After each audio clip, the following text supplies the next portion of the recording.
êtes Blake, vous êtes enseignant de philosophie et vous êtes enseignant, j'ai failli préciser, OTS. Oui, justement, c'est vrai que c'est difficile pour certains de se l'assumer, d'assumer cette casquette hôtesse, mais il faut comprendre que hôtesse, au-delà d'une organisation formelle, au-delà d'une milice qui viserait à tout prix à renverser tout le monde, c'est d'abord un état d'esprit, parce qu'il y a des degrés d'hôtesse. Comme on dit dans nos différentes chambres, il y a des hôtesses de position, il y a des hôtesses de condition. Peut-être que le débat donnera large plage pour dérouler et expliquer dans le moindre détail quels sont les degrés d'hôtesse et comment ne pas être hôtesse quand on est humainement bien constitué. Je voulais commencer avec vous, justement. Ça fait exactement 3 semaines que la rentrée scolaire 2023-2024 a eu lieu. Donc, aujourd'hui, où est-ce que vous en êtes précisément avec le mouvement OTS? Oui, la voie officielle OTS maintient une position de crément. Est-ce que vous avez le sentiment que c'est un mouvement qui est pratiquement en lassitude, qui tend à s'estomper, ou que c'est un mouvement qui prend plutôt de l'ampleur? Évidemment, c'est un mouvement qui a démarré cette année timidement, pas parce que la volonté manquait, parce que l'État travaille également à la théorie de la division pour mieux régner, hérité du colon. C'est une vieille pratique que vous n'ignorez pas en tant qu'intellectuel. Mais les faits sont tellement difficiles à surmonter que le courage des enseignants n'a d'égal que leurs conditions difficiles de travail. Donc c'est... Je voudrais préciser, peut-être pour planter le décor et permettre aux uns et aux autres d'être au même niveau d'information, que tout a commencé le 21 février 2022, lorsque des enseignants ont décidé de lancer l'opération Crème Morte, une sorte de grève pour obtenir, n'est-ce pas, un certain nombre de privilèges, en tout cas, que leurs droits soient respectés. Les revendications qui ont été portées sur la table portaient notamment sur l'intégration à la fonction publique, le paiement de l'intégralité de leur salaire, le paiement, n'est-ce pas, des retards des avancements, reclassements, entre autres. Et tout cela a été évalué autour de 182 milliards de francs CFA. Alors que le mouvement évoluait presque timidement, comme vous l'indiquez, alors il y a eu un élément déclencheur qui a donné un coup de fouet à ce mouvement. C'était le décès d'un certain Amidou, enseignant DPS au lycée de Beka, c'est dans la région du Nord, et ça a donné un coup de fouet à ce mouvement. Et je crois le lendemain, en tout cas quelques heures après, il y a eu une sortie du secrétaire général à la présidence de la République. Puis il y a le gouvernement qui a fait également une déclaration pour prendre un certain nombre d'engagements et de promesses.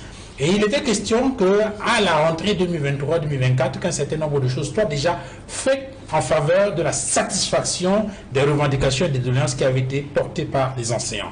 Alors, aujourd'hui donc, à la rentrée, ces enseignants, estimant que ces promesses n'ont pas été respectées, ont décidé de relancer le mouvement. Première question, peut-être pour rentrer directement dans le vif du sujet, Idriss Emefiele.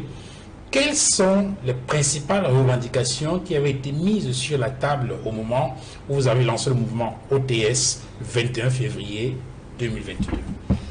Effectivement, si vous permettez, je dois dire que avant le 21 février de 2022, alors il y a eu, d'abord, l'OTS a eu un historique. Alors avant OTS, il y a des éléments antécédents comme le collectif Indigné qui s'était réuni autour de son ancien leader charismatique, Jacques Bessalam.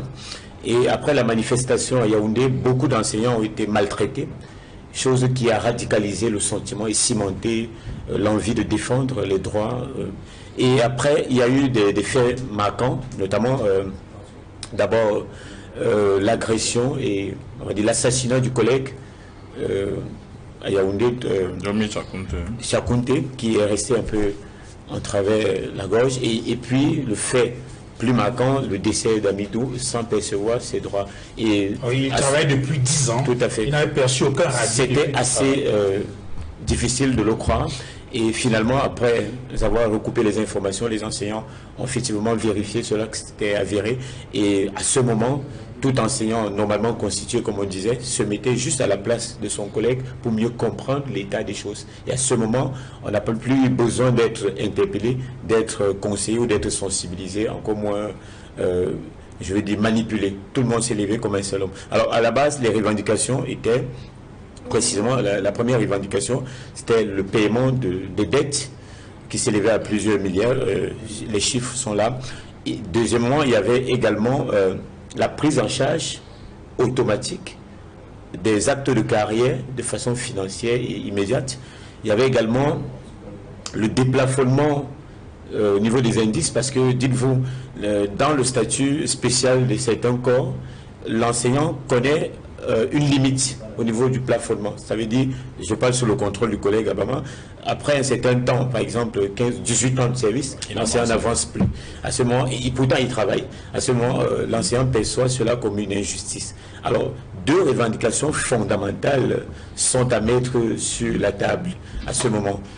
La signature et l'application du statut particulier d'enseignant qui viendra résoudre tous les problèmes liés au mépris et au regard chosifiant que la société porte sur l'enseignant, avec tout ce que cela entraîne. Dites-vous qu'en réalité, l'enseignant, de façon officielle, est à la catégorie A2, mais dans la distribution, dans les priorités nationales, l'enseignant n'en fait pas partie. Je vais vous prendre un exemple pratique. Lorsque un enseignant manque à son devoir, ou bien lorsqu'on considère qu'il a manqué à son devoir, au-delà du proviseur qui est son chef hiérarchique, il y a un sous-préfet, classé par exemple en catégorie A1, si je m'en abuse, qui peut convoquer à la fois l'enseignant et le proviseur et leur faire passer des moments difficiles.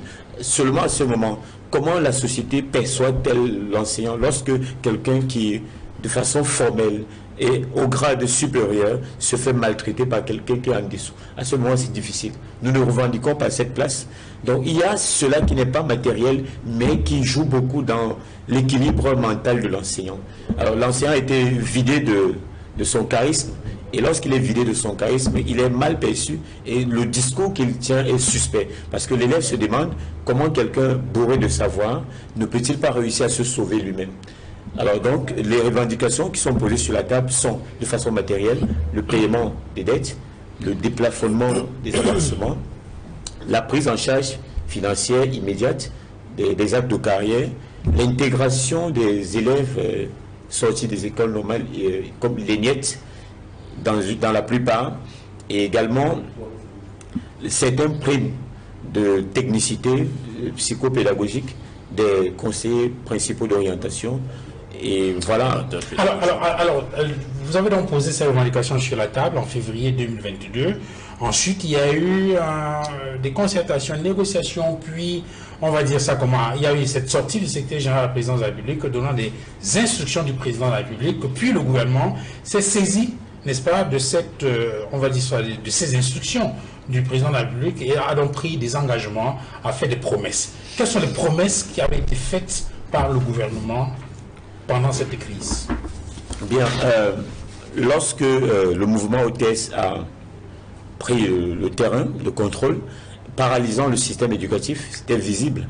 Alors, la première, la ministre de tutelle, a pris la parole de façon publique, a reconnu que l'enseignant était pas bien dans sa peau et qu'elle était très mal à l'aise à demander à un enseignant d'aller servir à l'homme même qui ne perçoit qu'une partie de son salaire, alors qu'il ne perçoit qu'une partie de son salaire ou qu'il ne le perçoit pas du tout.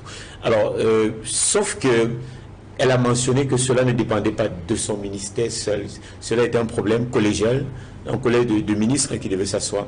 Et dans le même temps, le ministre du Travail a convoqué les enseignants OTS à l'effet de leur expliquer que la situation était difficile dans l'ensemble et qu'il fallait supporter.